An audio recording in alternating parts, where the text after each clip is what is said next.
morning! This is Pearl and this is our second day of our Optimax Plum Delight Challenge. Okay, so tingnan po natin ngayon si Tata. Oh well, check po naman natin ang oras. It's 11 o'clock a.m. Ayan, umaga po yan. And it is January 14. So it is our second day na po ng ating Optimax Plum Delight Challenge! At ito ang ating binibini! Ang ating extra challenger. Hello, Ta! Kamusta? Hello, kamusta? Anong ginagawa mo, Ta? Nagluluto para sa tanghalian. Okay. So, Ta, tanong kita, kamusta naman yung unang pag-inom mo ng Plum Delight kagabi? Ano nangyari sa'yo? Ngayon, umaga, meron bang difference? Pakikwento naman kung ano nangyari sa'yo ngayong umaga. Okay, ngayong umaga, nangyari sa akin yung pag-inom ko ng plum kagabi. Naging magkaibigan kami ni Baul kaninang umaga. Siguro mga 5:30 ng umaga. Nagising ka na nung ganun kaaga? Nagising po ako ng ganun kaaga dahil humihilab po yung aking tiyan.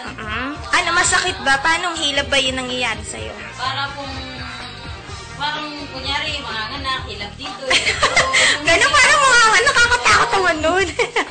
Tapos biglang nag-boom na po siya talaga ng hilab at saka, ayun, nagpo na po ako sa tuwan at saka yun, successful, parang gumaan po talaga yung pakiramdam at saka yung tiyan ko laging burik-dig na parang mabigat. Nabawasan na po, gumaang na po talaga. Kaya masarap po sa pakiramdam. Wow! Ano ba ginawa mo kaninang umaga? Ano ba kinain mo? Nag-diet ka ba? Ano ginawa mo? Ako kaninang umaga, hindi pa ako nagda-diet. Ganun pa rin po yung kain ko pagka umaga. Kanina, pumunta lang po ako sa palengke, naglakad. Yun lang po. Tapos umuwi at nagluto na po ako ngayon. Okay. Sige. Tignan muna natin kung ano doon, meron na bang improvement na nangyari sa iyo of taking Optimax Plum Delight. Pwede ba kitang tingnan natin uli? Pwede ba kitang ma-invite uli sa ating mahiwagang weighing scale? Yeah. Iwanin mo muna yung pagtawag dito, paghihiwa mo dyan. Okay, sige, tara. Hapon, di ba 60 kilos ka? Oh, 60 kilos ka, di ba, kahapon? So, tingnan natin kung meron na bang improvement na nangyari sa'yo upon taking one sachet of Optimax Plum Delight. Okay, tingnan natin. Excited ka na ba na? excited na!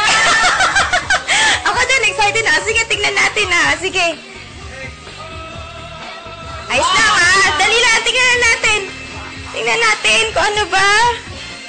Kahapon, you are 60 kilos. Sige, tingnan natin ngayon.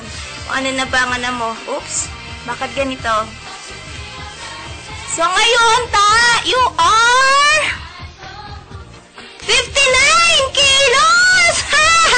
Yes, success! 1 kilo ang nabawas. Wait, baka para sa mga iba, para baka isipin na dadaya tayo. Ayan, it's 59 kilos, okay? Patata, are you really excited na? Ng plum. Sa isang take pa lang 1 kilo na ang nabawas sa akin. Yes, talaga. Ngayong araw na to, 60 kilos. Ngayon, 59 kilos na lang ako. Wow! Yay! Ano ang gagawin mo? Sabihin natin?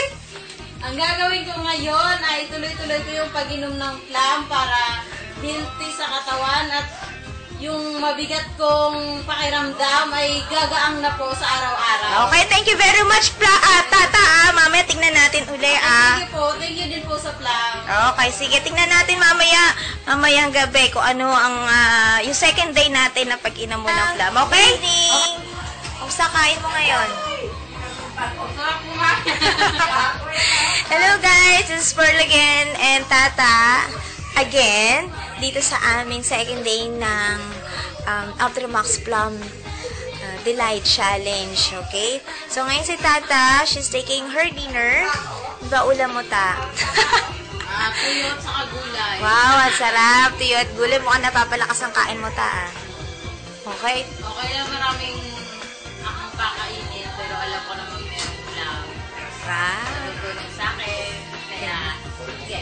So, let us see kung still consistent yung kanyang weigh-in, 59 kilos, and later on, after niyang mag-take ng dinner, of course, kakain siya uli ng Optimax Plum Delight! Yay! Para sa kanyang pangalawang kain. Okay.